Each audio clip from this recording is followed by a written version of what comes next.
Your Excellency, whilst we remain standing, permit me to invite the Provost of the All Saints Cathedral, the Very Reverend Canon Evans Omolo, to lead us in our of prayer.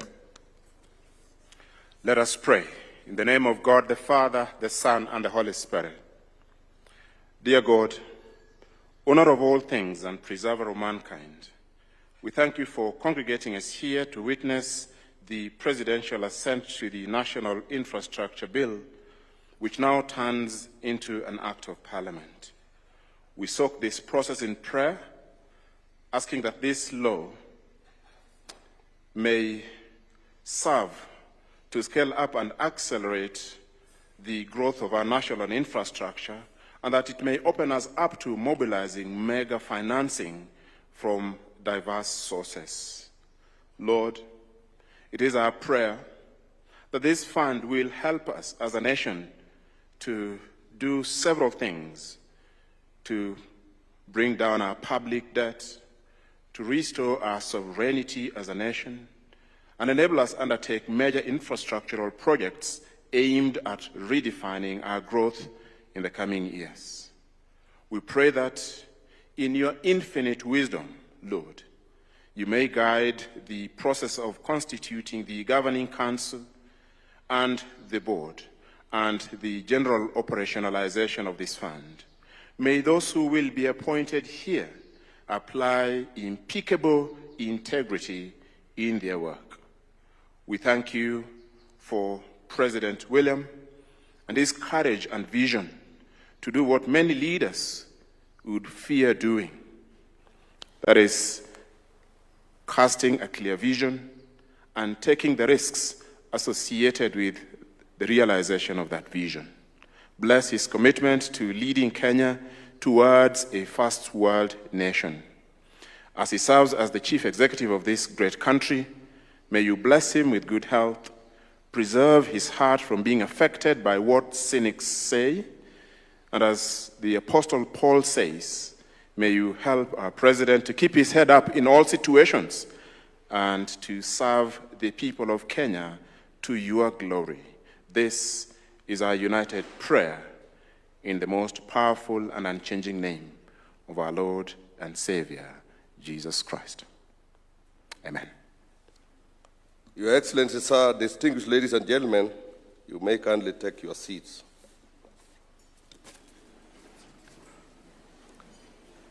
Your Excellency, the President, the leadership of Parliament as led by the Speaker of the National Assembly, the Cabinet Secretary for the National Treasury, and all Cabinet Secretaries present, representatives of our development partners, Chief Executive Officers of financial institutions present, Principal Secretaries present, distinguished ladies and gentlemen, good morning and welcome to this historic presidential assent ceremony.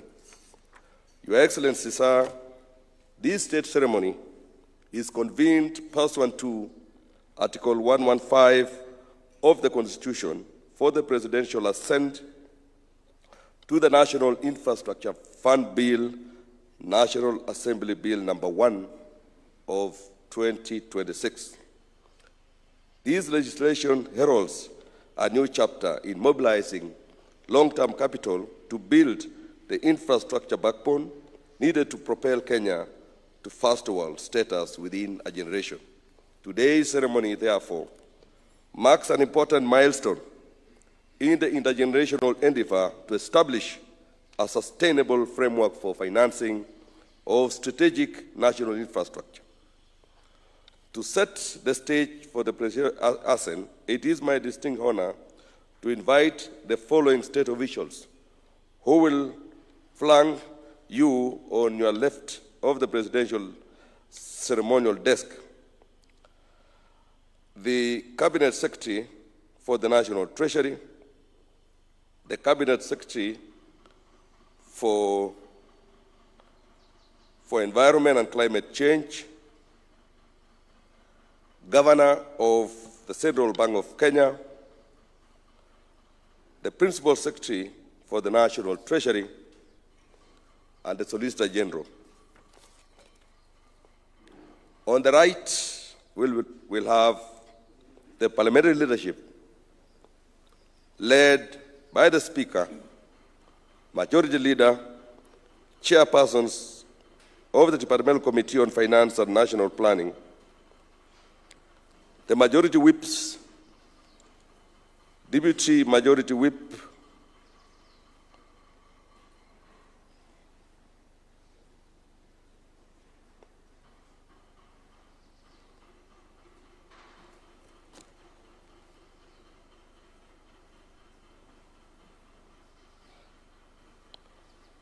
Your Excellency, sir, the principal objective of this seminal bill is to establish the National Infrastructure Fund.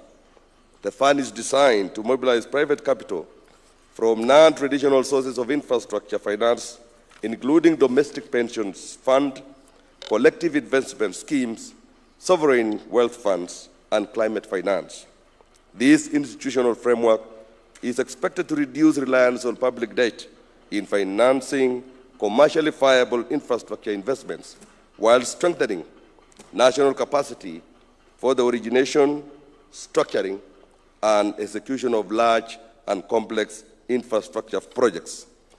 This landmark legislation further defines national infrastructure eligible for support under the fund to include projects such as national highways, railway networks, airports, seaports, and electricity generations, transmission and distribution infrastructure, among others. As part of the nation's accountability framework and in keeping with the global best practices, the fund will be governed through a two-tier governance structure. The fund will draw its resources from proceeds of privatization, proceeds from the sale of shares in government-linked corporations, and returns generated from investments undertaken by the fund itself. This legislation, therefore, represents a significant step in addressing the constraints in physical space while creating a sustainable institutional mechanism for financing Kenya's long-term infrastructure needs. Your Excellency, sir, with the National Assembly having discharged its constitutional lawmaking mandate in enacting this important legislation, it is now my most humble duty to petition Your Excellency, as head of state and government, to exercise the authority conferred upon you under Article 115 of the Constitution and assent to the National Infrastructure Bill 2026 into law. Your Excellency, sir, with your kind permission, I now invite the Clerk of the National Assembly to present the vellum copies of the bill for your consideration and assent. The Clerk.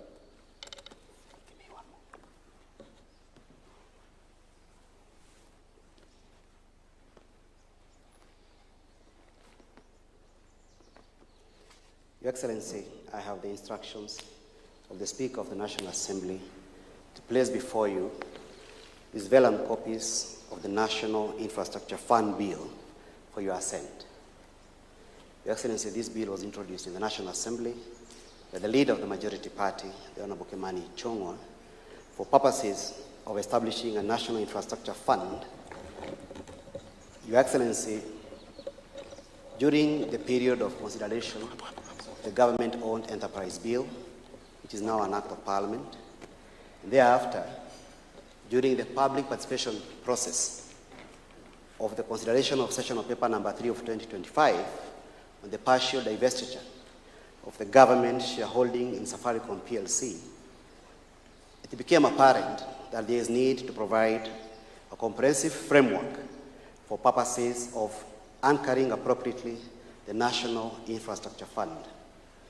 Your Excellency, this bill, therefore, is a product of public participation, expert views, and views from both public and private sector, and views collected from across Kenya during the public participation process of the consideration of session of paper number 3 of 2025.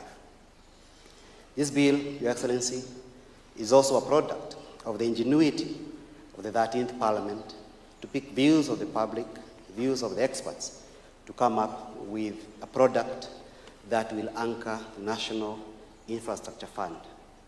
Your Excellency, this bill provides for the establishment of the National Infrastructure Fund, and it is intended to mobilize private capital for non-traditional sources of infrastructure finance. It's also intended to reduce the over-reliance on public debt and taxation to finance capital and complex infrastructure projects. The bill, Your Excellency, in one of the clauses defines what is to be funded, including national highways, expressways, railways, seaports, and airports as those that can be funded within the confines of the infrastructure fund. The bill, Your Excellency, creates two entities, that is a council and a board, both with distinct functions in order to ensure that this fund works well.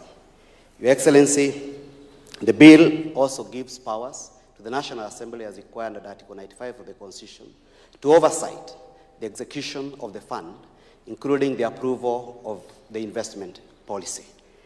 In passing this bill, Your Excellency, the National Assembly also created offenses so that those who misappropriate funds under this fund will not find it easy.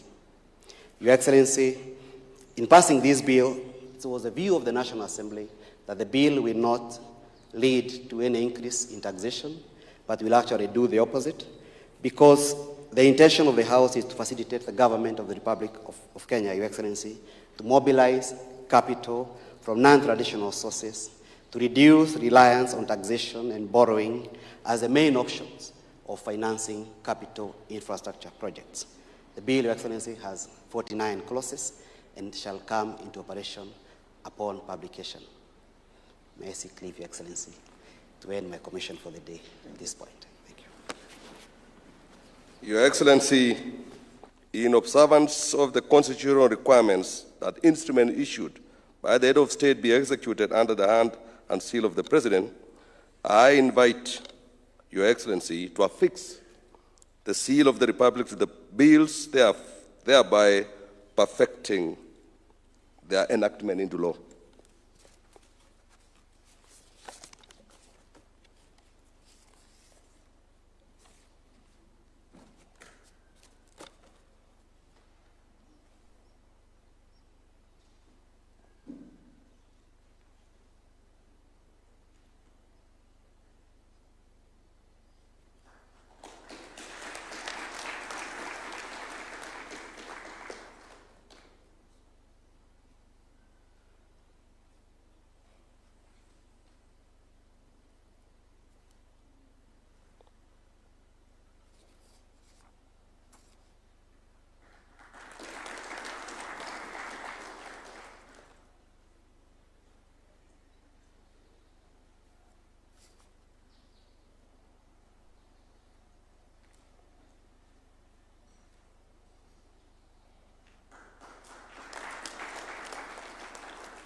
With Your Excellency's assent, the National Infrastructure Bill now becomes law and is entered into the body of the laws of the Republic of Kenya.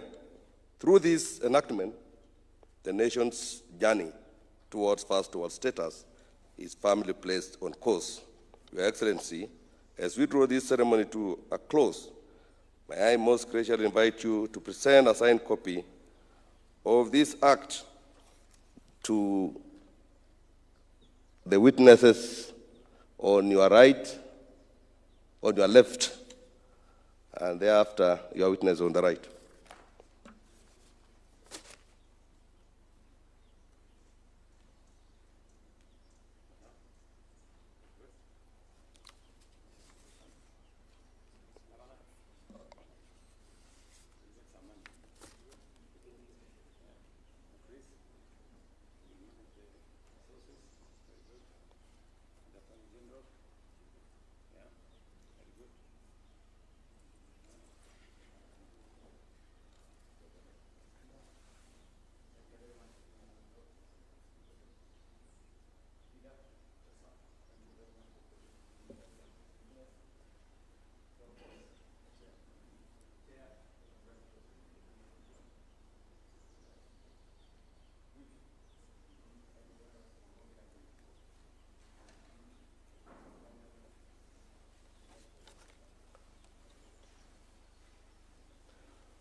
So, Your Excellency, you will unveil and display an open ceremonial copy of the acts, while other state officials shall bear closed copies.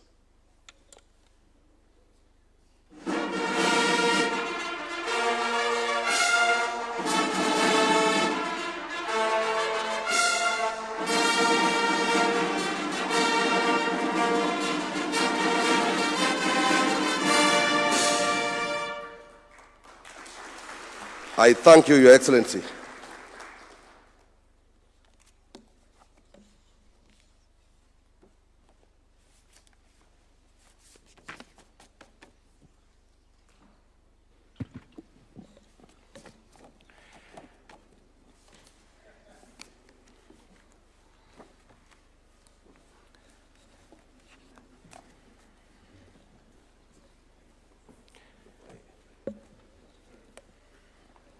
Your Excellency Dr. William Samoei Ruto, President and Commander-in-Chief of the Kenya Defense Forces, the Speaker of the National Assembly, Honorable Moses Wetangula, Mr. Samaila Zabairu, President and CEO of Africa International Finance Corporation, Ms. Mary Porter, Regional Vice President for Africa International Finance Corporation, Mr. Admasu Tedese, Group President and Managing Director, Trade and Development Bank Group, Cabinet and Principal Secretaries present, all members of Parliament present, led by the Majority Leader, Honorable Kimani Ichung'wah, stakeholders and captains of industries, and all guests invited. Your Excellency, to start us off on some brief comments, allow me to invite Honorable John Badi, who is the CS for Treasury, to make some introductory remarks. Why don't we welcome him with a warm clap? Karibu sana, Waziri.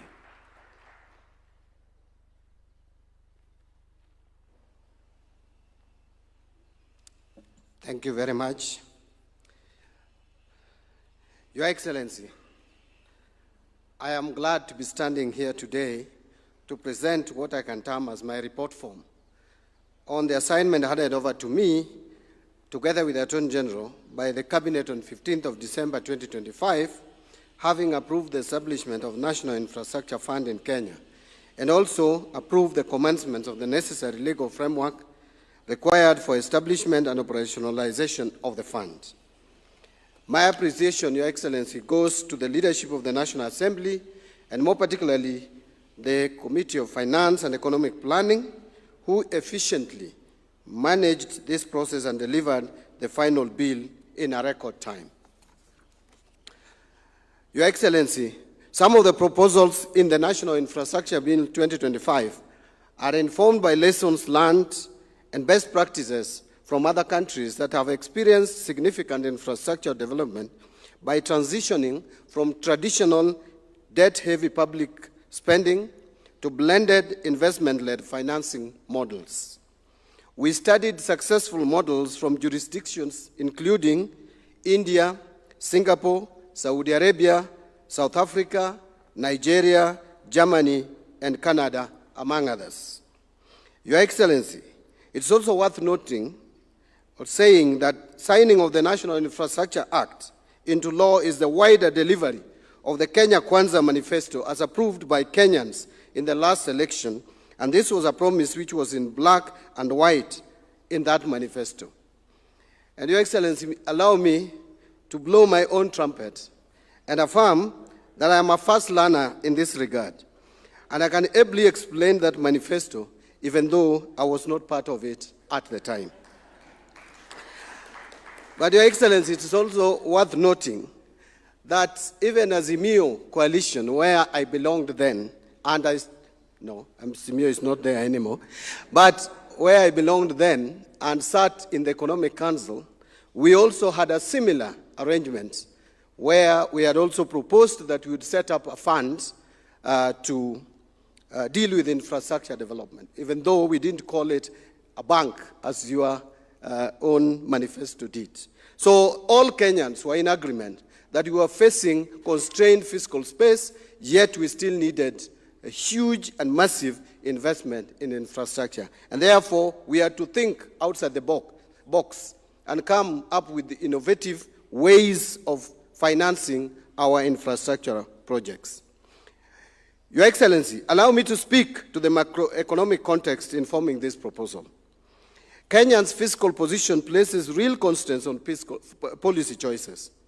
Public debt stands at approximately around 67% to date of GDP, while debt service obligations consume more than half of ordinary revenue. As a matter of fact, our projection for 26-27 is that 48.7% of our ordinary revenue will go into debt service costs. That is almost 50%. And there was a year we had already crossed the 50% mark. So, Your Excellency, it's evident that we don't have more space, especially in debts, and we don't have space also in our increased taxation. Hence, the necessity to come up with these innovative and creative ways of financing commercially viable infrastructure projects. At the same time, Kenya's tax to GDP ratio remains in the mid-teens, reflecting both economic structure and the social and political limits of taxation.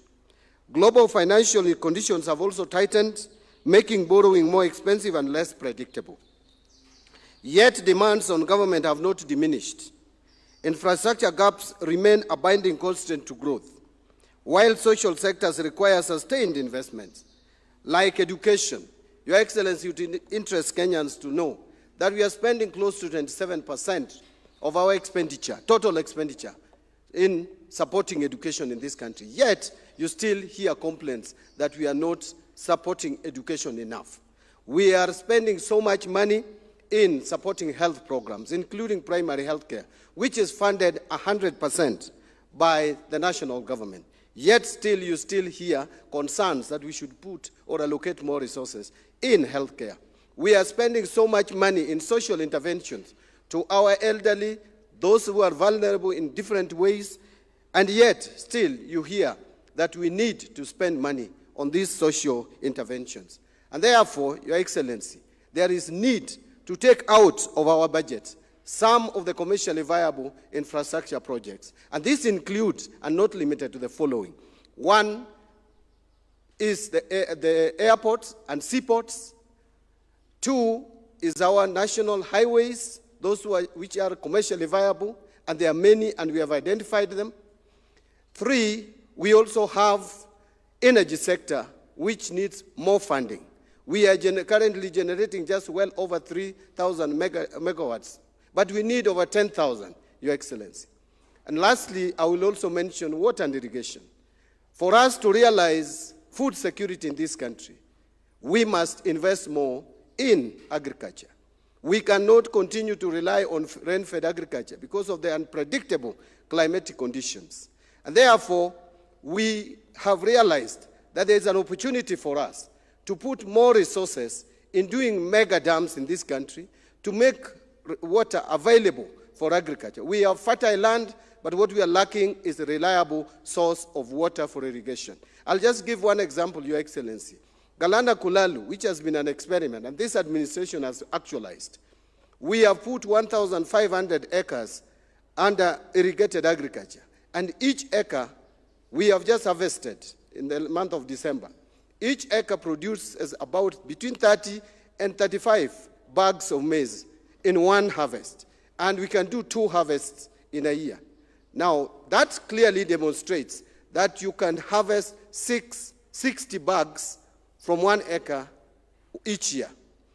If you multiply by 200,000 acres that can be put under irrigated agriculture in Galana Kulali, you are likely to harvest 12 million bags. And this country, in the current arrangement, we have a shortfall of between 10 million and 12 million bags of maize, and 15 million bags of maize. Therefore, Galana Kulalu alone is able to fill the gap that we face as a country in terms of food security. That tells you that if we utilize this fund properly and target that sector, we are likely to be able to realize food sufficiency in this country and cut on forex demands when we import food to the country and also address the concerns and the challenges that the population faces.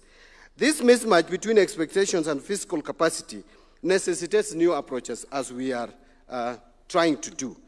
Now, to conclude, Your Excellency, I submit that this act is about asset optimization.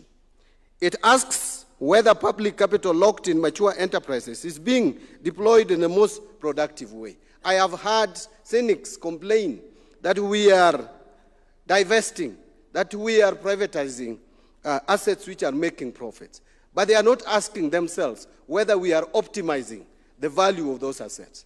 They need to wake up to the reality that mature assets can be optimized better, put to better use, that we can privatize these enterprises, raise resources, and invest in asset-producing, commercially viable public assets, which again would give us more economic value going forward than what we are realizing from those assets today. Holding equity preserves ownership, and that is a basic lesson in a finance classroom. But it may not deliver the highest social return when the economy urgently requires infrastructure investment. And this administration has realized that. Hence, our move towards making sure that those assets that are mature can be optimized by privatizing them, by divesting from them, and creating seed capital in National Infrastructure Fund, which then would be used to de-risk our public infrastructure projects by blending our capital with the private sector. And that is what we call crowding in private sector to be able to realize economic progress. And that is the journey to Singapore. The journey to Singapore is not about some illusion and thinking that the whole of Kenya will move to Singapore. That country is too small for the 55 million Kenyans to go there. We are going there in terms of taking decisions, deliberate, to make sure that we move to the first world. There is nothing that would stop this country from moving to the first world. What you need is brave and courageous leadership, a leadership that is thinking, and a leadership that is not held back by old thinking, like I hear people say, that instead of creating this fund, why don't you go ahead and continue borrowing through infrastructure bond? Infrastructure bond, for practical purposes, is just but another terminology for borrowing. Therefore, Your Excellency, as I conclude, let me also assure the public that we have put in place good governance structure for these funds. We have two levels of management of this fund. But again, it is important to note that the board will be reporting to the cabinet secretary 4 times in a year, minimum. But again, the cabinet secretary will be reporting to the cabinet at least twice in a year. And again, we will be reporting to the National Assembly, which is the people's representatives, oversighting this fund at least once a year. And nothing stops National Assembly from inviting those who are managing this fund anytime, any day. They can even invite us to explain the operations of this fund 365 times in a year, which means every day we can go to the National Assembly and explain the operations of this fund. Allow me to end there, Your Excellency, because I was just supposed to give a summary of what this fund is all about, and stop it there and thank everyone who participated in making sure that today we are celebrating a new child in the Republic of Kenya. The National Infrastructure Fund has just been born. Thank you very much. Thank you, Waziri. Your Excellency, next allow me to now invite Dr. Jose Akili, CEO, CPF, to come and make some brief remarks. And as he's coming, just an amendment, Mr. Samaila Zubairu is President and CEO, Africa Finance Corporation, and Ms. Mary Porter is Regional Vice President for International Finance Corporation. A clap for Bwana Akili as he's coming to make some brief remarks. Welcome, sir. Your Excellency, sir, and your distinguished guests, I represent the pension industry as the chairman of the pension trustees and administrators of Kenya, and I'm also proud to have served as the convener of Committee of Experts appointed by the Cabinet Secretary for National Treasury last year, where we convened ourselves as a private financial and capital partners, and we were able to do the work we were given by the Cabinet Secretary, and indeed handed over to the peers our report. In that document, Your Excellency, we recommended strongly that a fund be created by the government and a mirror image of the same fund be created by the private parties who are here, so that we can be able to plan the finance and be able to achieve national development. I want to say, Your Excellency, I will remind you that the first time when you became president at the NSC, Nairobi Securities Exchange, when you came as our guest, I did say, and loudly so, that we as an industry at that time, we were controlling 1.6 trillion pension industry. And I said that if given a chance that time, we would have financed the SGR. And we would also have financed the expressway. And I know it was baffling for you, but now I stand here to tell you that because of the initiatives you introduced, including the strengthening the NSSF, we have now managed to reach 2.81 trillion in assets in the pension industry.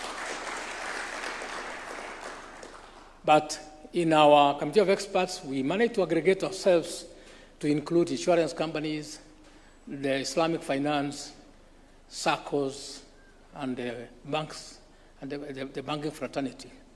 And we are ready, sir, to continue that engagement, and we'll be asking for more collaboration and opportunities to engage and be able to do these things. We believe in this vision of bottom-up economic agenda, which you espouse, and I want to assure you that under your leadership, this fund, we will make it work. Thank you, Your Excellency.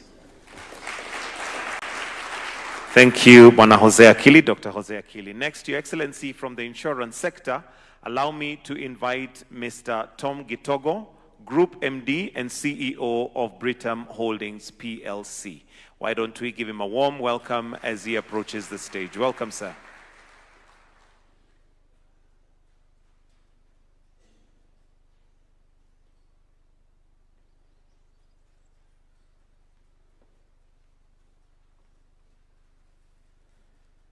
Your Excellency the President, honorable and distinguished guests here this morning, and my colleagues from the industry.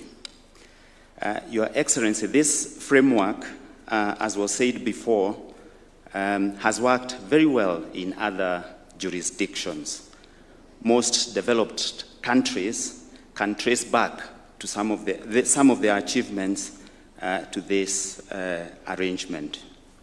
It is akin to investing in factors of production, which increases the productivity of our country and various communities, and also increases, therefore, the competitiveness of our country.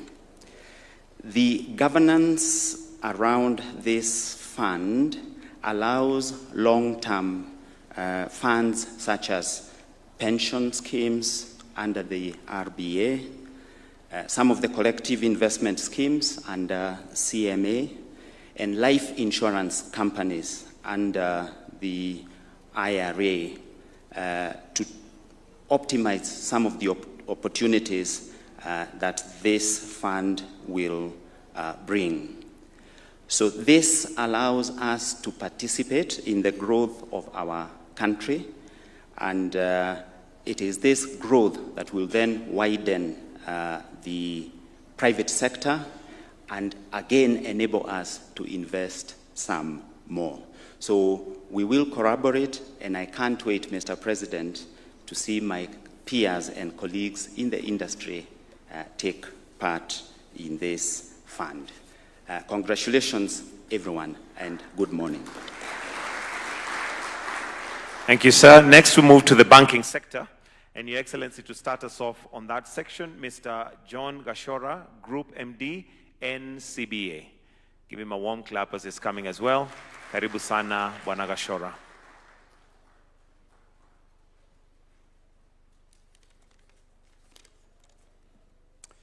Your Excellency, the President, distinguished guests, let me ride on the protocols already established. Let me start by saying congratulations, Mr. President. I think we owe you a clap. Some of us first heard about this fund, I believe, during your State of the Nation address in November. And then you talked about it quite more during the Jamhuri Day celebrations. So it's good to see a journey of 5 trillion, as you called it, starts with a few billion. And here we are. But I must say, it actually starts with your signature, what you just did this morning. So congratulations, Your Excellency. I think the question a lot of the banks would ask is, when you talk about Kulalu, for example, Waziri, are those investable projects for the banks? And as I was reflecting about this, I just want to give you a quick story. In my previous life, I worked for a bank called Credit Suisse, and may it rest in peace, because they died, unfortunately. But one of our CEOs of the investment bank then, called Credit Suisse First Boston, was a man called Bayo Ogunlesi, and I'm sure my friend from Nigeria would know that name quite well. So when Bayo Ogunlesi left Credit Suisse, I was still there, he started a fund he called the Global Infrastructure Partners, LLC. And we all asked ourselves, isn't that the work of government? Your Excellency, today that fund owns most of the airports in the UK, owns a lot of railways, owns roads, and all kinds of other projects, and is now worth $200 billion, that same fund. And recently was bought by BlackRock. So what I'm trying to say is that there are serious investable projects that we banks would be more than happy to participate and work with the national government on. Having looked at the bill, I want to also thank the Parliament. I think they have done a fantastic job to address the key issues that we worry about, which is governance. I think your President, your government has put a lot of effort to make sure that the governance of this fund meets what we as a private sector would like to see. So really for me is to congratulate you, say that the journey of 1,000 miles starts with one step. We have started it, and we'll walk this journey with you. Thank you very much. Next, within the banking sector, Your Excellency, allow me to invite Mr. Paul Ruto, CEO KCB Group Limited. Karibu sana, Mr. Paul Ruto. We can welcome him with a clap as well.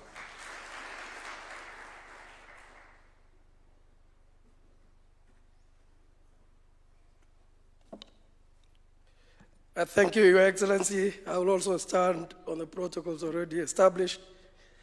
Your Excellency, when I stand here, I kind of don't know whether I should represent the Kenya bankers or KCB, because I'm the chairman of Kenya bankers. So let me represent both, Your Excellency. I think John has touched one of the key items that I wanted to mention, the governance structures, because banks will really look at the governance structure. So thank you again to your government, to Parliament, for making sure that this fund is correctly structured. We thank you. Your Excellency, on KCB, I think I just want to mention a few points, because if I miss this platform for KCB, I would have failed.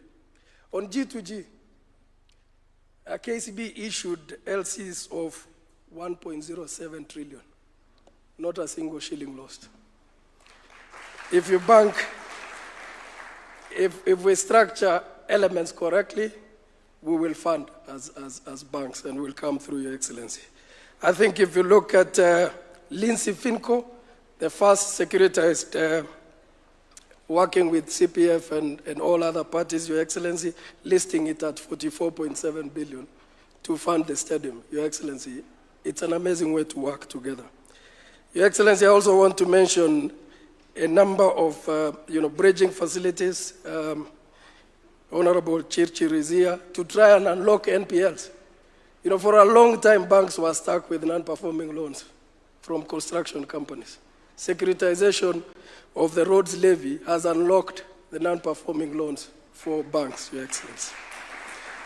I think I will also want to mention the famous subsidy, Your Excellency. When people, and I want to tease my governor for Central Bank, we say food inflation is down.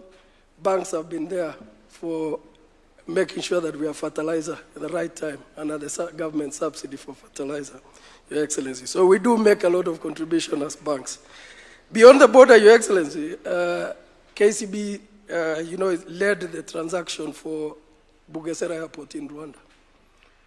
So when we struggle how to fund the airport, Your Excellency, invite banks. We will work together with this fund to be able to sort out our infrastructure. Just across Ethiopia, we probably have an exposure of $1.35 billion US on trade. Not a single shilling ever lost. So we power the region, Your Excellency. When I come back to banking, it's very important, Your Excellency, that the private sector is involved. We want to participate. We request your government to continue inviting us to the table. We've seen that, coming through. We as a banking sector are willing to fund commercially viable projects, and we will definitely show up. Finally, Your Excellency, on the infrastructure fund, as we congratulate yourself, we assure you that we will bring our own expertise to the table as banking sector to find ways to work together. And I want to mention a few partners that are on this table. AfriExim, Your Excellency, we work together to provide solutions. TDB, work together to provide solutions as banking sector. IFC, big time, work together. AFC is on the table, Your Excellency. So we've got partners. We are local. We understand the local market. We have capabilities to bring those partners onto the table and take risks together. If local banks take a step forward, other partners will come to the table because we can put our skin in the game. I thank you, Your Excellency. Thank you, Mr. Paul Ruto. Next, Your Excellency, we'll hear from Mr. Samaila Zubairu, President and CEO, Africa Finance Corporation. A clap for him, please.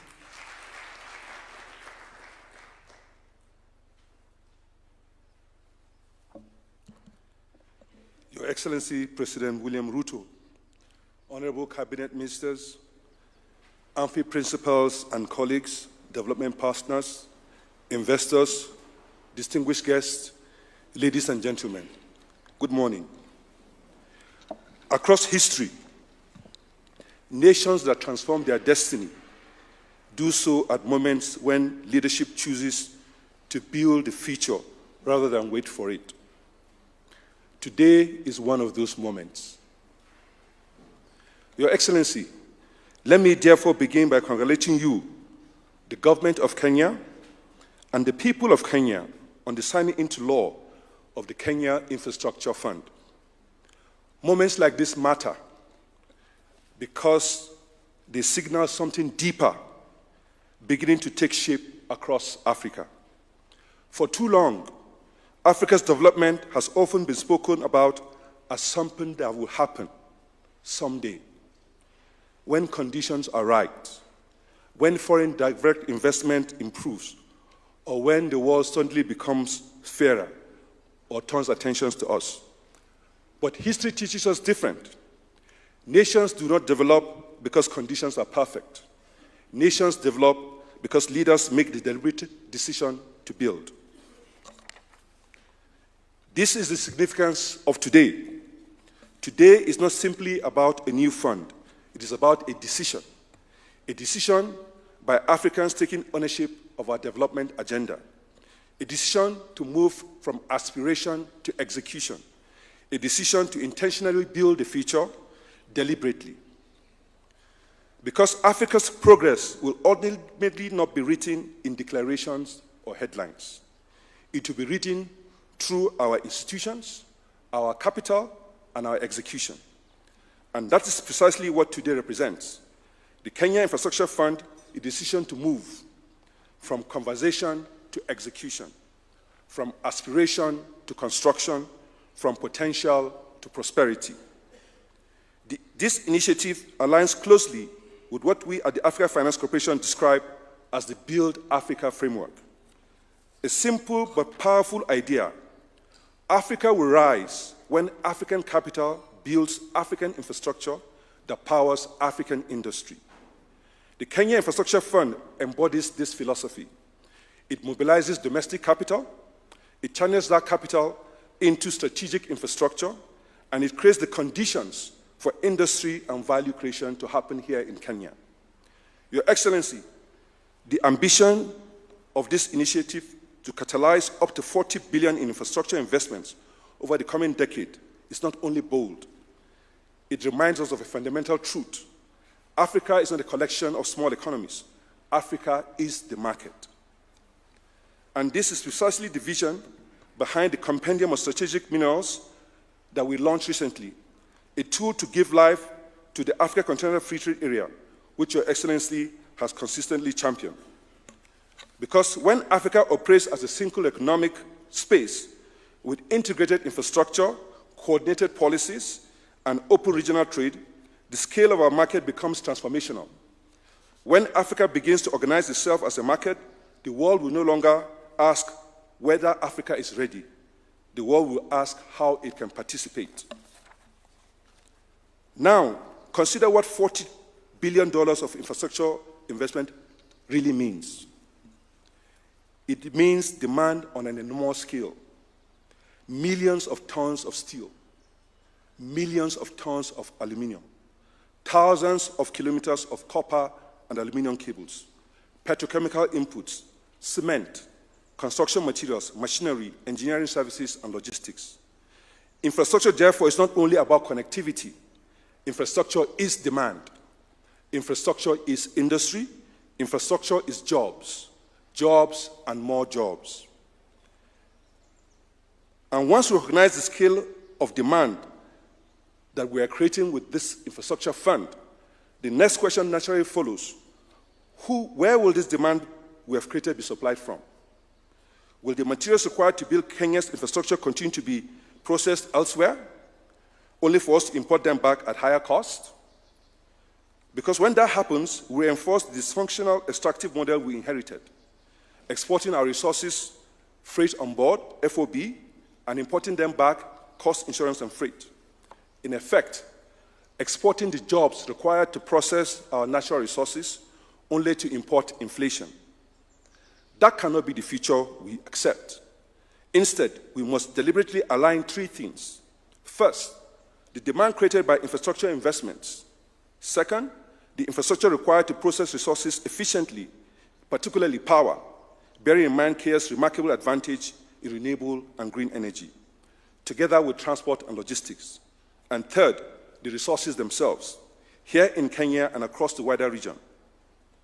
When these three come together, supported by regional coordination and policy certainty, infrastructure becomes more than connectivity. It becomes industrial policy in action. Your Excellency, perhaps the most powerful element of the Kenya Infrastructure Fund is its potential to mobilize Africa's domestic capital. Across our continent today, domestic capital pools across banks, insurance funds, pension funds, central bank reserves, public development bonds, is over $4.4 trillion. So, what this means is that Africa is not short of capital. What we have lacked is the organization of that capital. Consider Kenya. Kenya's pension industry and insurance industry manage over $30 billion in assets. I mean, Dr. Kili talked about it in trillions, in shillings. Allow me to talk about it in dollars because I'm not getting used to the national currency, but I'll soon get used to it since I'm going to open up office here. Let me also use this moment to recognize the important role played by institutions such as CPF. Dr. Kili, whose leadership in mobilizing pension fund capital into AFC has been followed by other parts, like our friend Dr. David Koros of NSSF and several other pension funds that have invested in AFC, and with whom we will work with to ensure that we create the conditions for us to together support this significant milestone. And we'll support it by both working together as partners and also providing any credit enhancements that they require to mobilize even more funds to work with us. We have a couple of pilots that we have identified where we're working together to build or rehabilitate airports and some toll roads. So we have a huge pipeline we're going to work with, and we think that we would work with them to continue to see how we can support this initiative. So the question before us is simple. What proportion of these savings, the $4.4 trillion savings, the over $30 billion in Kenya, should help finance the infrastructure that will create jobs for the children of the workers whose savings we manage? Infrastructure funds like this provide the bridge between long-term savings and long-term national development. Because when domestic capital leads, international capital follows. This is how infrastructure ecosystems were built across Asia.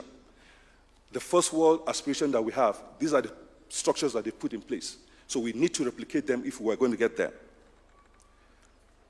And to unlock this at scale, standardization will be essential. Standardization in project development, in risk allocation, in governance frameworks. When infrastructure becomes a recognized and reliable asset class, pension funds can allocate capital with confidence. And institutions such as the Alliance of African Multilateral Financial Institutions, here today, stand ready to walk this journey alongside pension fund managers and governments across the continent. Your Excellency, next month, the Africa Finance Corporation will convene, together with the government of Kenya, the first Africa We Build Summit here in Nairobi, fittingly the home of our new regional headquarters. We're deeply grateful to you for agreeing to host this important gathering, and more importantly, for being a champion of the Africa we build. The purpose of that summit is simple: to mobilize Africa's own capital to build Africa's future.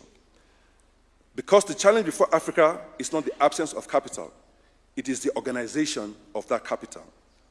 The Africa We Build Summit will therefore bring together heads of governments, the African Union, ministers, cabinet secretaries, AMFI principals and delegates, development partners, investors and institutions, banks, around a shared objective: to mobilize Africa's domestic capital pools to finance the infrastructure and industries that will power the Africa we build.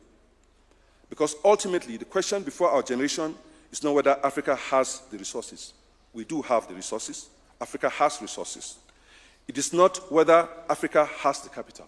Africa has capital. The real question is whether we have the conviction to organize those resources to build the future we want. Today, Kenya has answered that question with clarity. And if we replicate this spirit across our continent, the story of Africa will change within a generation. Because the Africa our children will inherit will not be the Africa we hoped for. It will be the Africa we chose to build. Thank you very much. I look forward to seeing you at the Infrastructure Summit. Thank you. Thank you. Thank you very much. Your Excellency, next we'll hear from Ms. Mary Porter, the Regional Vice President for International Finance Corporation. A warm clap as she approaches the stage. Karibu sana.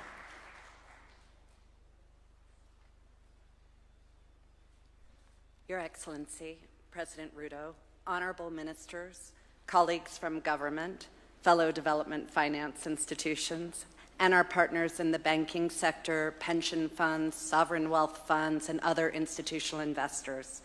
On behalf of the World Bank Group and my own institution, the International Finance Corporation, it's a true pleasure to join you in celebrating the enactment of the National Infrastructure Fund Act, a milestone that signals fresh momentum in Kenya's journey to meet its infrastructure needs. Infrastructure is not simply roads or power plants, as you know. It's the platform that allows economies to function, encompassing transport, energy, digital connectivity, as well as the regulatory frameworks that sustain them. We see that where infrastructure works, industrialization accelerates, trade expands, and jobs are created. Experience from similar funds around the world show that clear objectives, strong and independent management, and openness in decision-making can build trust and attract investment toward initiatives that serve national priorities and benefit communities. IFC stands ready to walk alongside Kenya in this effort, sharing global expertise, connecting with investors, and supporting project preparation so that the NIF delivers infrastructure that's impactful, sustainable, and inclusive. Your Excellency, we look forward to deepening our engagement as Kenya mobilizes capital to build the infrastructure that will power the nation's growth for generations to come. Thank you, and again, a very big congratulations. At this point, Your Excellency, allow me to invite CS Mbadi, CS for Treasury, to invite His Excellency, the President.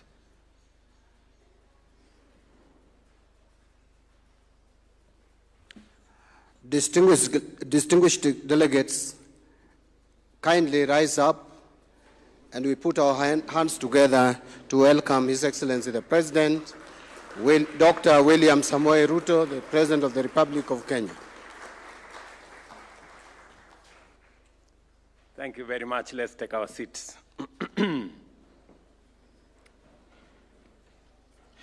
I do not know whether to make my statement because it has already been made by so many of the speakers who have spoken here. But ladies and gentlemen, today is the 9th day of March 2026. I do not say this because I imagine you do not know what day it is. I say it because I want there to be no doubt about the significance of this moment. Years from now, we will look back on this day as a turning point in the journey of our nation's transformation. Today, I have signed into law the National Infrastructure Fund. For too long, Kenya has been a nation of great ambition without the financial resources to match it. We have known that what we must build, including roads, railways, ports, power, housing, and irrigation, yet too often, the means to achieve them remained beyond our reach. But Kenya has never been a nation defined by limitation. The generations before us fought for independence, democracy, human rights, and the rule of law. Because of them, we live under one of the most progressive, democratic, and open societies in the world.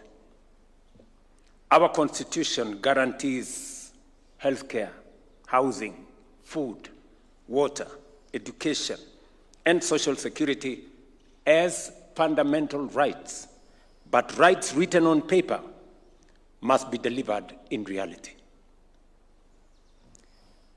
That conviction gave rise to the bottom-up economic transformation agenda, the belief that our nationhood remains incomplete so long as millions are excluded from economic opportunity.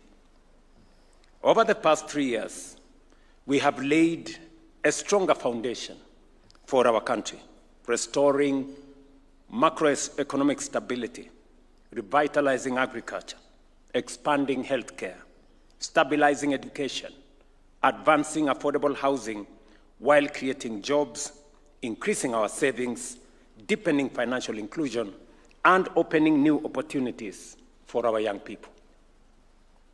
Today, Kenya stands on firmer ground, but the next stage of our journey demands more skill, more investment, more infrastructure, and above all, a new way to finance our development.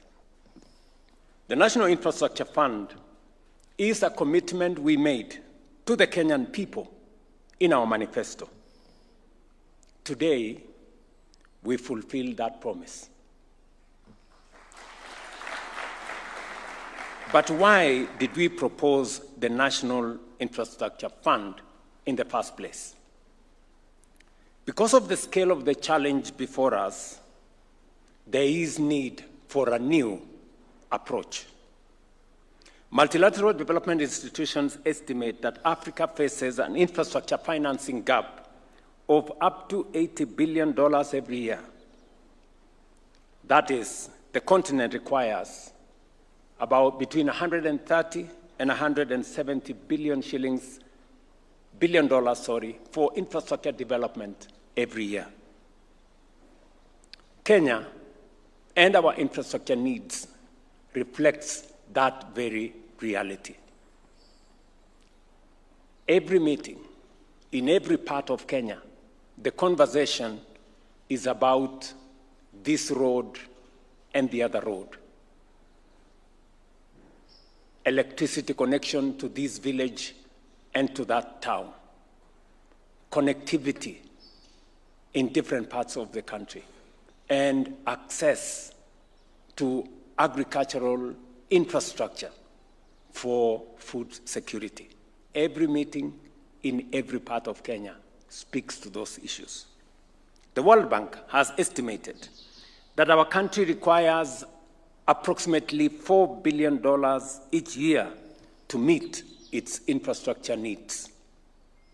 A decade ago, Africa, Kenya included, believed it had found a once-in-a-generation opportunity to accelerate infrastructure development. Global interest rates were historically low following the global financial crisis.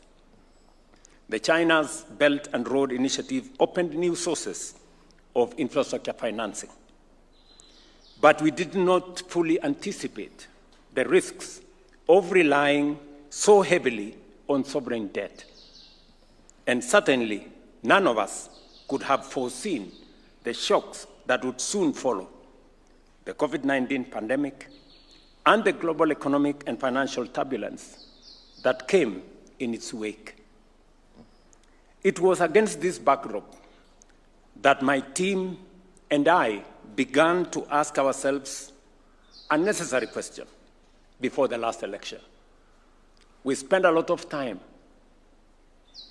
a year before the last election, and we asked ourselves, how would Kenya continue investing in the infrastructure required for our development, while at the same time stabilizing our economy, responding to all the other challenges that come with it, and navigating the aftershocks of pandemics? We knew that a period of fiscal discipline would be unavoidable, but we also knew that halting development was not an option. I remember this very clearly when I sat with David Ndii, who I'm sure is in our midst here, and Hassan, who is here, discussing how we are going to do things differently. That was 1 year before the last election. And we sat under a tree and we were discussing. They are much more knowledgeable than me in those matters. They schooled me in some of the items. But as Mbadi said, I am also a fast learner.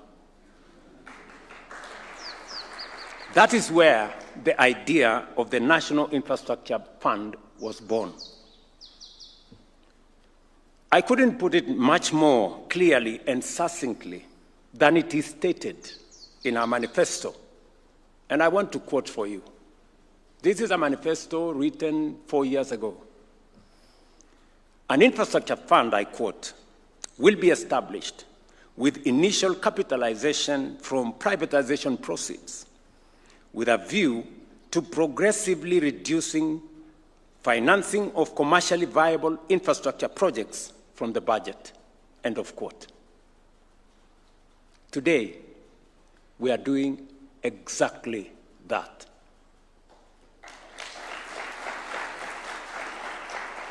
The National Infrastructure Fund is here, and tomorrow in the morning at 8, I will be at the NSC to ring the bell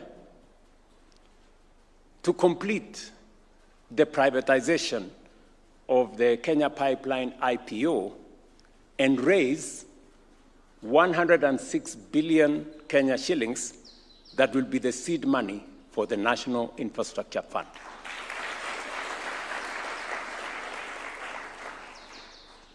It looks too exact to be real, but that is what it is. We would have moved earlier, but as many of you know, our privatization initiatives encountered some headwinds. Around the same time, we sought to expand, for example, the Jomo Kenyatta International Airport through a public-private partnership. That proposal also met very strong resistance. Today, I am pleased to announce that the expansion of the Jomo Kenyatta International Airport will be the first major project financed through this new model of financing under the National Infrastructure Fund. Just so that you know, and again, it looks too exact to be real, we just announced the contract for the expansion of Jomo Kenyatta International Airport. Between 15 and 20 billion shillings from the National Infrastructure Fund, from the proceeds of the Kenya Pipeline IPO, will go to financing the seed money for the expansion of Jomo Kenyatta International Airport. We will put in our 15 or 20 billion, pension funds, insurance companies, other collectives. You have the opportunity to invest. We are not talking about next year. We are not talking about in August. The opportunity to work with us in the National Infrastructure Fund is as soon as next month. So the opportunities you have been looking for to invest in commercially viable public infrastructure projects is right here. And our skin as government will be the first one in the game. You will come, and then others will come. As Kili said, this is one of the things they told me when I first appeared at the Nairobi Securities Exchange. It's taken a bit of time, Mr. Kili, but now we are here. See you in the game. The potential for domestic capital is immense. You've just heard the numbers. We have 2.81 trillion of Kenyan money that is available from our pensions and our other collectives. This is money, patient money, that can be used for our national development. Pension money is for pensioners, but pensioners have children. We've been told here by my good friend, the CEO of Africa Finance Corporation, we must use pensions to create jobs for the children of those whose pensions we are managing. That's what he told us. You know, that money must work for the pensioners. It must work for their children. And we now have the structure. We now have the plan to make sure that we channel those resources in the right direction. Make sure that it earns a returns for the pensioners, but also supports our national development. Last year alone, Kenyan pension funds assets grew by 700 billion shillings, representing a 25% increase, bringing total pension assets to 2.81 trillion. In 2023, as Kili said, it was 1.6 trillion. Look at the growth. It's growing by 700 billion every year. It will not be possible for you to invest that money in treasury bills or treasury bonds. We have to look for new asset classes for us. And I want to ask the people in that space to begin to think about new asset classes and to eliminate restrictions that are put on pension money to invest in other asset classes that gives a return, but also helps grow the nation and grow the economy. The annual growth of 700 billion shillings, equivalent to roughly $5.3 billion, exceeds the World Bank's estimate of our total annual infrastructure financing requirement. The National Infrastructure Fund provides a mechanism to channel these long-term savings directly into infrastructure investments. Mobilizing domestic capital will help us solve three major challenges that arise when development depends excessively on foreign financing. The first challenge it will help us solve is the mismatch of investment horizon. Infrastructure projects are long-term assets.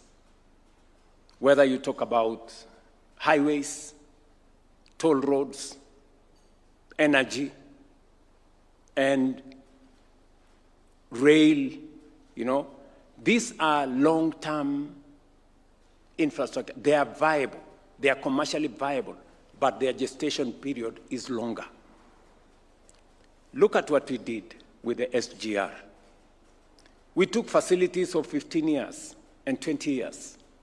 That is why it almost crushed us.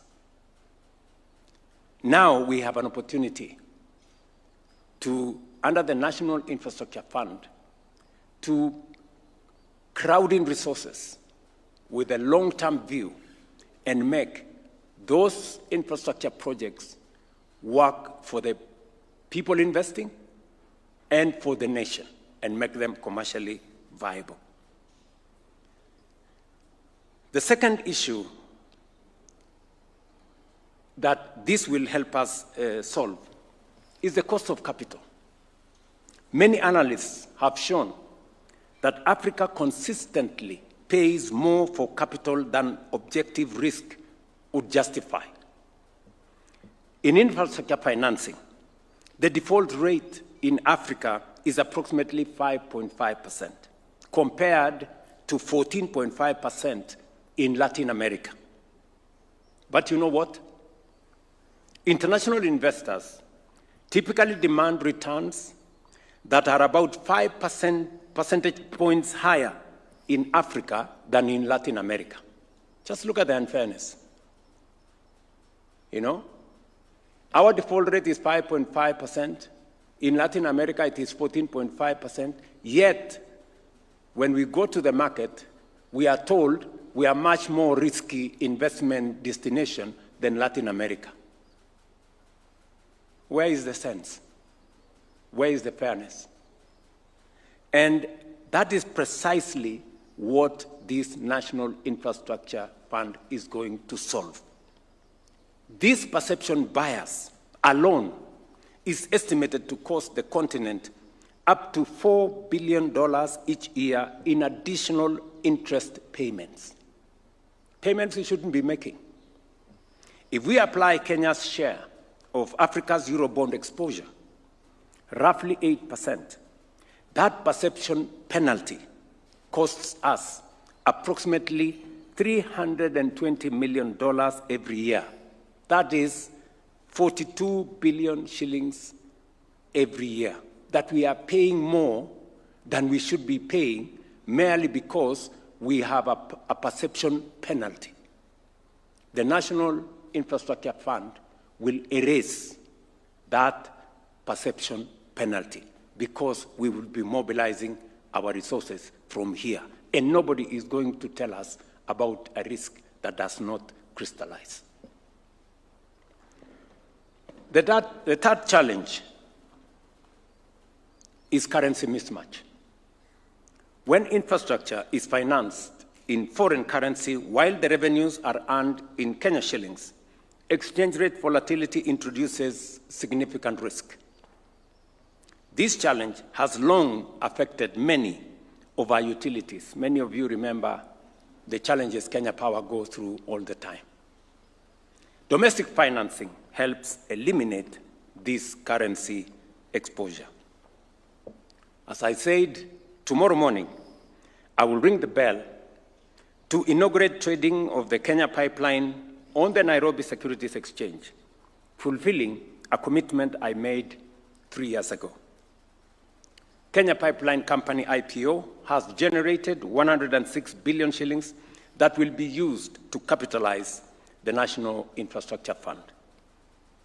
Our goal is to leverage this capital at least 12 times, mobilizing up to 1.2 trillion shillings for infrastructure investment. Over time, this model will enable Kenya to mobilize close to 5 trillion shillings in infrastructure investments over the next decade. And that is why all of us are talking about over the next generation. Previously, this asset would have provided the National Treasury with a dividend of about 5 billion shillings annually. That's exactly what John Mbadi was saying.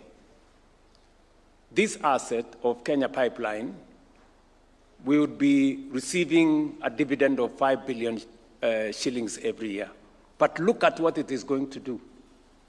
The maximization of this mature asset is going to do maybe 20, 30 times what the 5 billion shillings would do for us every year.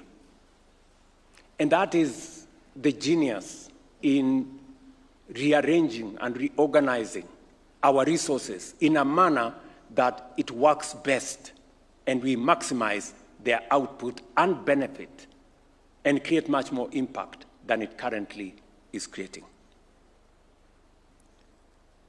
Through the National Infrastructure Fund, that value of 5 billion will now be multiplied many times over, delivering infrastructure that will benefit all the people of Kenya. I must confess that I struggle to understand the argument that using infrastructure assets to finance additional infrastructure somehow amounts to selling the family silver. I don't understand how that logic is.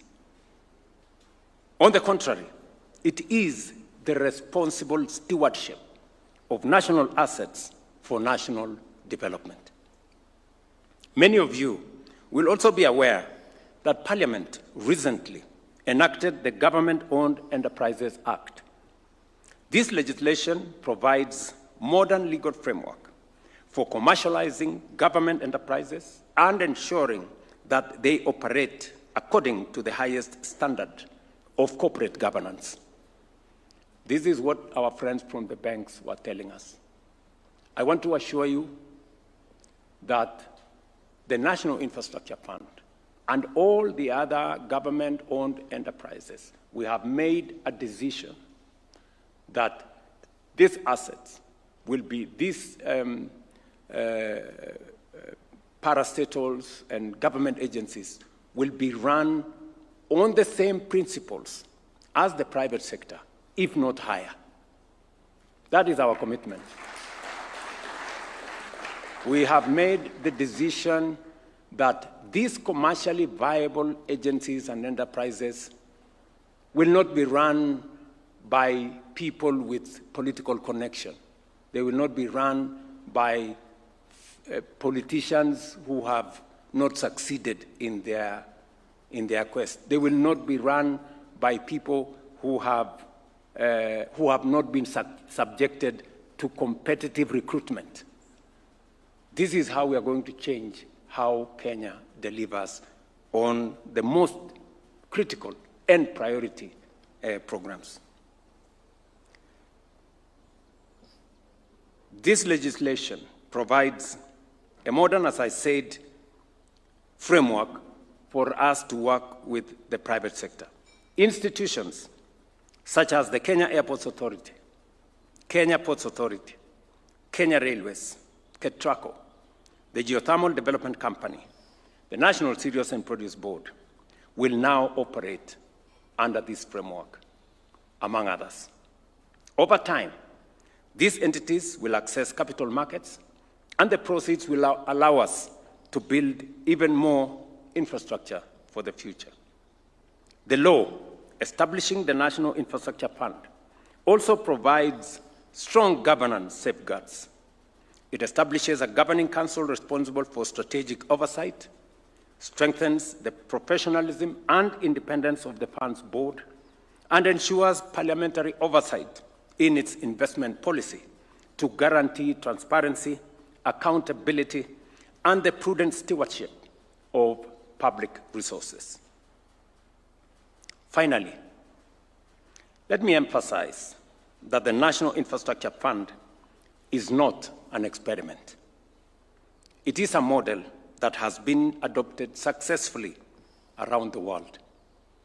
Examples include the Nigeria Infrastructure Fund, established in 2011, the Ghana Infrastructure Investment Fund in 2014, India's National Investment and Infrastructure Fund in 2015, the Canada Infrastructure Bank in 2017, the United Kingdom's National Wealth Fund, and the South Africa's Infrastructure Fund. We have drawn lessons from all these experiences. I remember we sat down here with many of the people who have developed these funds. IFC was on the table with us. I have had conversations with my good friend Tadesse on this, and Tadesse, 2.5 years ago, encouraged me, Mr. President, think about owning your own horse. And the horse he was talking about is the National Infrastructure Fund. Thank you very much, Tadesse, for your insights. You know, he's a pastoralist, so the horse. I want to thank our development finance partners, including the World Bank and the International Finance Corporation represented here today, who have supported us in designing this framework. The statute we have signed today specifically allows the National Infrastructure Fund to leverage the technical expertise of development finance institutions, of which Kenya is a member. The National Infrastructure Fund will help us, number one, prioritize what is important to us. Number one. Number two, structure our priorities and make them or package them into investable instruments. That capacity, as was said by our banks here, the banks will come in, our DFIs will come in, so that together we can build the capacity to be able to structure what is priority for Kenya into investable instruments. And number three, we will be the first in. We have the resources to either de-risk or to participate in making sure that other investors see us in the equation rather than us encouraging them to be in the equation. Indeed, I must acknowledge that without the responsiveness of our regional and global partners, including the Trade and Development Bank, Afri-Exim Bank, the Africa Finance Corporation, the Africa Development Bank, the World Bank, Kenya would have faced far greater difficulty navigating the global financial turbulence of the last 2 years of my administration. And these good people have been friends to us. We've had very difficult conversations sometimes, but we have been candid and we've been open in our conversations. This development of today is so consequential that when I asked my friend, the CEO of AFC, almost 4 days ago that we are going to have this event. He canceled his travel and waited because he said he must speak on this occasion because it is a most consequential occasion, not just for Kenya, but for the continent. And you have heard his statement. He has said with clarity that we must build the future rather than wait for that future. The National Infrastructure Fund gives us the opportunity to build the future rather than wait for it. He has said another fundamental statement, because I was listening very carefully. He said, for a very long time, we have been exporting our jobs FOB and importing inflation CFI. Did you listen? So it is time to change that. And this is the opportunity, working together, for us to change that. And I will, with a lot of pride, work with you on your theme of Africa we build. We will be there. Because we want, this is our continent we must build. At a very personal level, I have been building. Yes. From right here in State House, this structure you see here, I built it. And you can see there is construction going on. And it's not just going on in State House. It is going on in markets. It's going on in hostels. It is going on in housing projects. It's going on in the roads. It's going on everywhere. We are building Kenya, and we will work with you to build Africa. Because that is what it is. That is how we are going to transform our nations. I also wish to thank the people of Kenya and Parliament for their support in passing the National Infrastructure Bill. Through public participation, thousands of Kenyans contributed ideas that helped strengthen the governance and transparency provisions contained in the final act. In approving this legislation, Parliament has once again demonstrated foresight, responsibility, and a shared commitment to strengthen the long-term foundation of our country's growth and prosperity. Let me single out the Leader of Majority and the Chair and Committee of Parliament on Finance. Please, if they can rise up so that we can applaud them. Thank you very much, ladies and gentlemen. When I finally write my book, you will have a special chapter. Because what we are doing today is very, very consequential to the development of our great nation.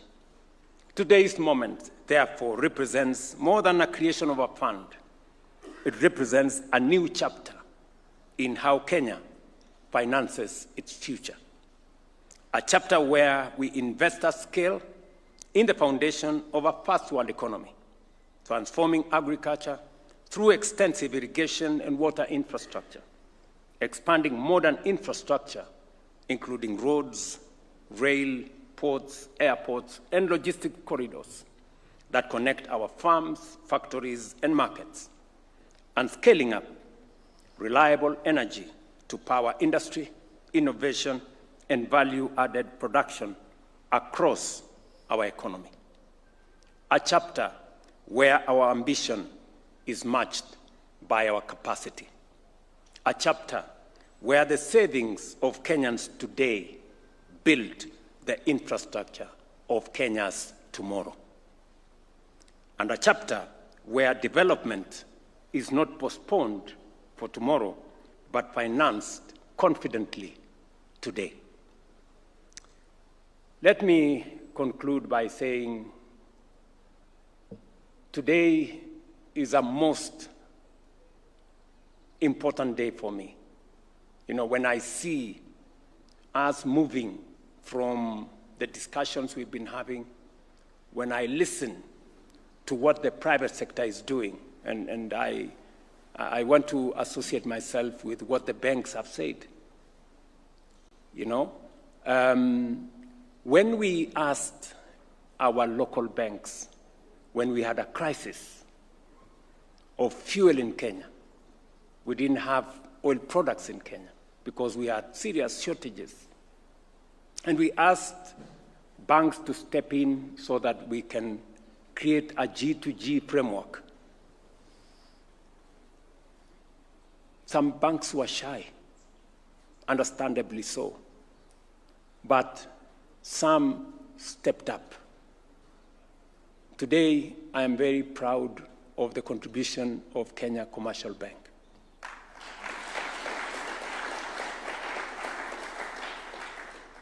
In fact, they endured a lot of ridicule. They were told that they were so much in bed with government, they would suffer many consequences. But look at what has happened. The share of KCB at the Nairobi Securities Exchange has moved from, what was it in 17, 18, 20, what? 15 shillings in 2023. Today is close to 80.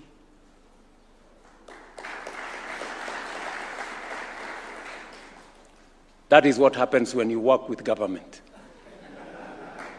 in a structured manner. And friends, we are not mad and we are not fools. We know what we are doing. And we want to do it with you. We want to work with you. I am very happy that many of our banks now believe in what we are doing, and many of them are stepping forward. I want to encourage you that we will be prudent, we will be responsible, we will be transparent as well. And we want to have a candid conversation with our financial institutions because we must together be prudent in the management of the resources of our nation.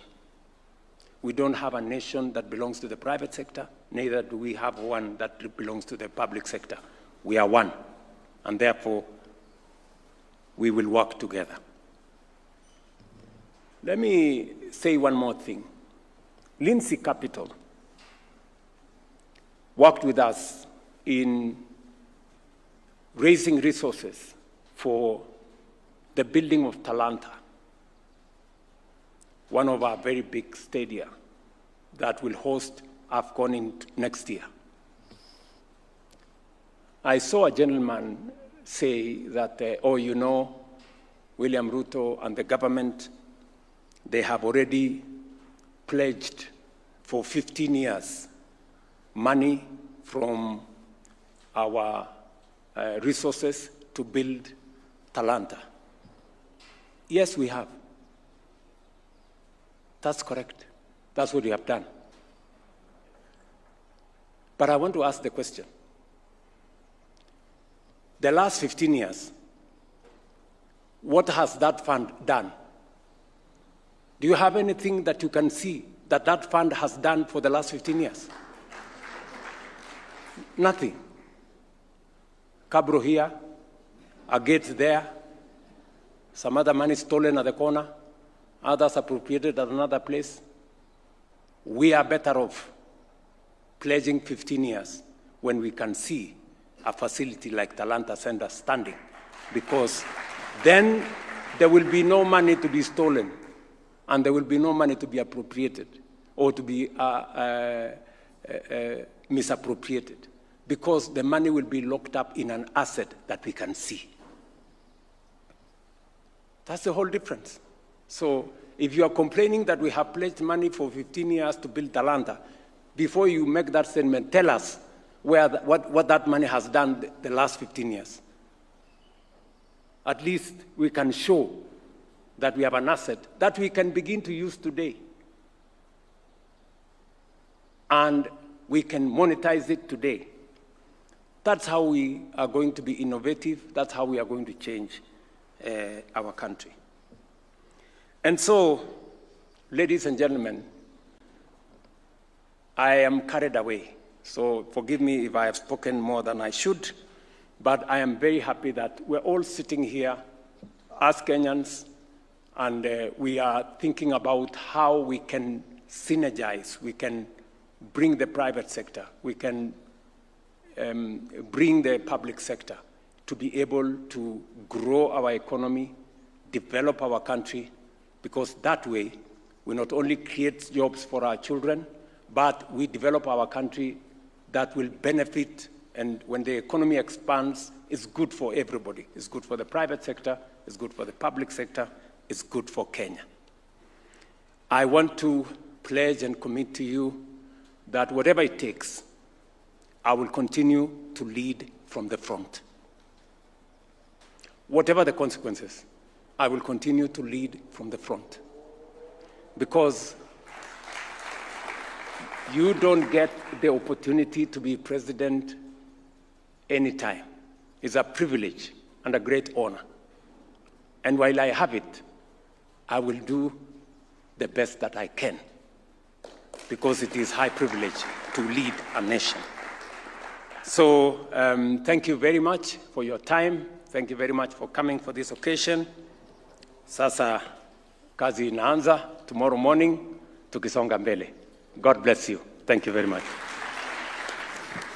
Thank you, Your Excellency. May I request, Your Excellency, for you to just remain on stage for one photo, just one photo to immortalize this day. The Finance Committee members, if we can make way to the front. Let's take our seats, please, the rest of us, for just a minute. Just one photo that will remind us of this day. The Finance Committee members who are present to have this day, as it is a momentous occasion, one that goes into the annals of history. After the photo, we'll then rise for our closing prayer, which is the national anthem.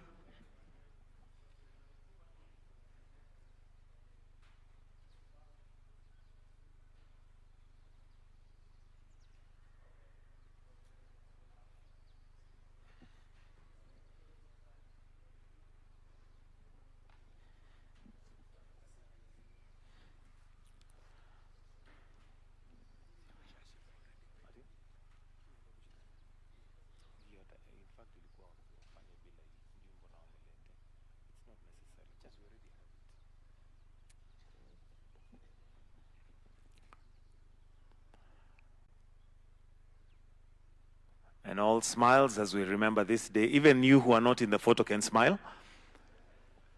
It's a wonderful day. Thank you, Your Excellency. I'll request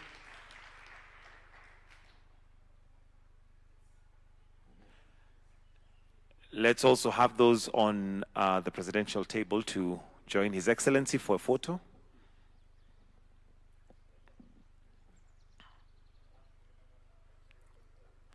Governor, Central Bank can also join.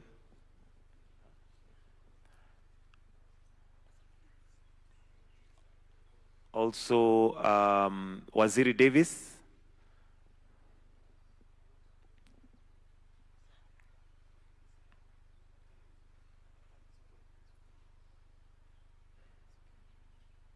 I think we also have two other waziris, kindly, if we can have the waziris who are present.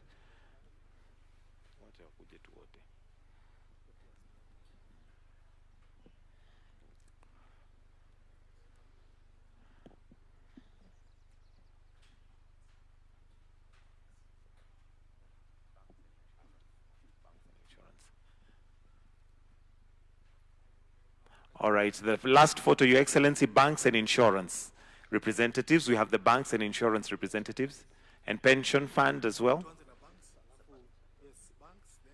Okay, we are quite a number. So let's start with banks. Let's do the banks alone.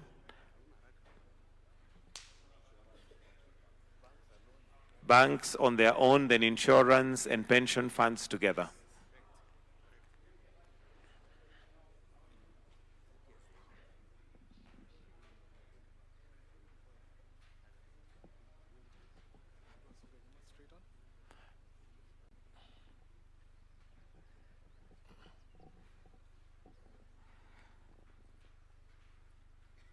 Then our last one, insurance and pension funds, kindly. Pension funds first, pension funds. Pension funds to begin.